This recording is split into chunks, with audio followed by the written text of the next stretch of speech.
আসসালামু আলাইকুম। আজকের অ্যানালাইসিস রোডম্যাপ ক্লাসে সবাইকে স্বাগতম। আজকে আমরা উৎপাদন ব্যবস্থাপনা ও বিপণন মার্কেটিং এর প্রথম পত্র এবং দ্বিতীয় পত্র মিলায় মাত্র 15টা করে টপিকের নাম জানবো। যে 15টা টপিক তুমি যদি পড়ে যাও পরীক্ষার হলে যেই বোর্ডে কোশ্চেন হোক, যেমনই কোশ্চেন হোক, কম্বাইন কোশ্চেন হলেও হুবহু খাতা খুলে লিখতে পারবা। So don't ask question, suggestion তোমার দরকার। ভিডিওটা মনোযোগ সহকারে পুরোটা দেখবা। চলো আমরা শুরু করি। সো আমাদের ফার্স্ট পেপার থেকে উৎপাদনশীলতার মাধ্যমে উপযোগ সৃষ্টি হয়, এটা ব্যাখ্যা করো। উৎপাদনশীলতা নির্ণয়ের সূত্র, উৎপাদনশীলতার প্রকারভেদ। অধ্যায় 2 থেকে উৎপাদনের উপকরণ এবং গুরুত্ব ব্যাখ্যা করো। উপাদানগুলো কি কি এবং সেগুলোর গুরুত্ব, সংগঠনের ধারণা, শ্রমের গতিশীলতা ব্যাখ্যা করো। অধ্যায় 3 থেকে আমরা পড়ব উৎপাদনের মাত্রা, যন্ত্রপাতির সদ্য ব্যবহার নিশ্চিত করে। এরপরে উৎপাদন মাত্রা ব্যবসায় সম্প্রসারণে সহায়তা করে।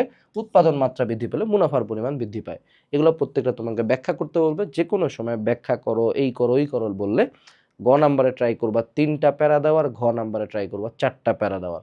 এবং মার্কেটিং যেহেতু টোটাল থিওরিটিক্যাল, অর্থাৎ ম্যাথটা নাই বললেই চলে, সেক্ষেত্রে যত বড় করে লিখবা তত তোমার নাম্বার বেশি পাওয়ার সম্ভাবনা থাকবে।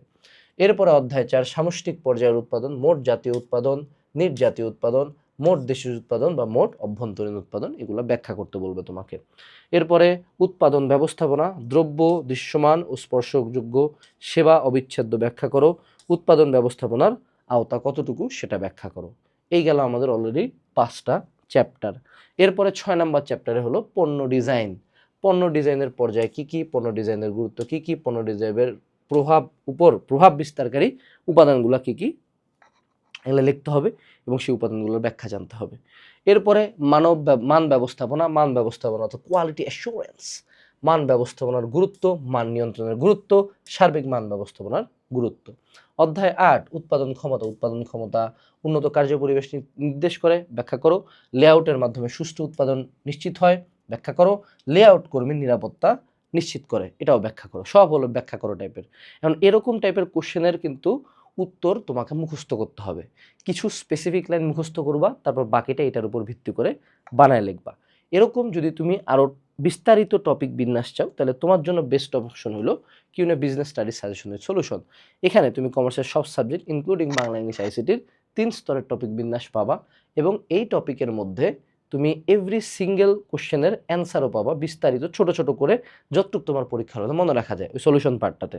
সো যারা এখনও অর্ডার দেও নাই, তুমি দেখতে পাচ্ছ এটা কিন্তু কমার্সের 1 নাম্বার বিকৃত সাজেশন। রকমারিতে তো আমরা আর বলে দিই না, ওরা ওদের মতো ওদের অ্যালগোরিদম দিয়ে বের করে। সো অবশ্যই ভিডিওর সাথে দেওয়া লিঙ্ক থেকে এটা এখনই অর্ডার করবা, যত জলদি অর্ডার করবা পরীক্ষা তত আগে পাবা, ঠিক আছে? এবার আমরা চলে আসি। সো আমাদের অধ্যায় 9 ব্যবসায়ে অবস্থান প্রতিযোগিতা ও মোকাবেলায় সহায়তা করে। ব্যবসায় অবস্থান বিক্রয় ও মুনাফা বৃদ্ধি করে। ব্যবসায়ের অবস্থান সম্পদের সঠিক ব্যবহারে সহায়তা করে। অধ্যায় 10 লেআউট উন্নত কার্য পরিবেশ নির্দেশ করে। লেআউটের মাধ্যমে সুষ্ঠু উৎপাদন নিশ্চিত হয়। লেআউট কর্মীর নিরাপত্তা নিশ্চিত করে। এই তো গেল। এখন দেখো এখানে আমাদের আরেকটা কোশ্চেন আসছে এখানে, সেটা হলো তোমার 10টা চ্যাপ্টার থেকে কিন্তু কোশ্চেন আসবে না। হয়তোবা আমি এখানে কিছু চ্যাপ্টারের কোশ্চেন হয়তোবা ভুল বলছি, যে কিছু চ্যাপ্টার তুমি সাজেশনও পাও না, হইতে পারে, ডাজন্ট ম্যাটার। তোমার 8টা সিকিউ থাকবে, তোমার 8টা চ্যাপ্টার পড়ার দরকার নেই। তুমি যে কোনো 6টা চ্যাপ্টার সিলেক্ট করো, এনি 6 চ্যাপ্টার্স। এটা তুমি চাইলে তোমার বোর্ড কোশ্চেন দেখে তোমার মন মতো 6টা চ্যাপ্টার সিলেক্ট করো এবং তারপরে এই যে 3টা টপিক, এগুলো ঠাড়া মুখস্থ করে যাও। পরীক্ষার হলে খাতা খুলে ইনশাল্লাহ লিখতে পারবা, ঠিক আছে?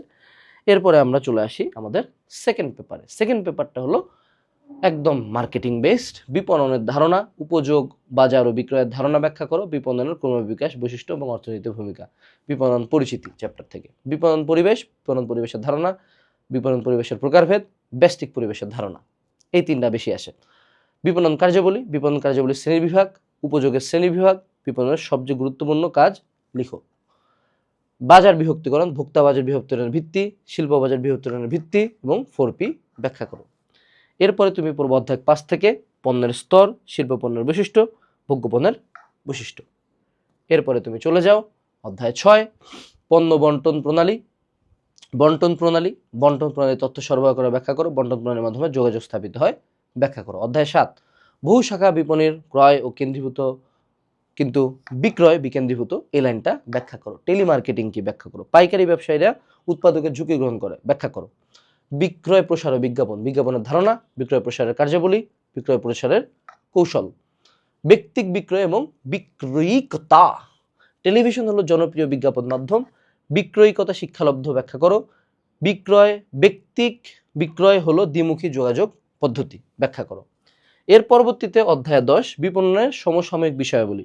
অনলাইন মার্কেটিং হলো তাৎক্ষণিক যোগাযোগ পন্থা। গ্রিন মার্কেটিং পরিবেশ বান্ধব পণ্য বিপণনে উৎসাহিত করে, ব্যাখ্যা করো। সুপার মার্কেটিং স্বসেবার ভিত্তিতে পরিচালিত হয়, ব্যাখ্যা করো।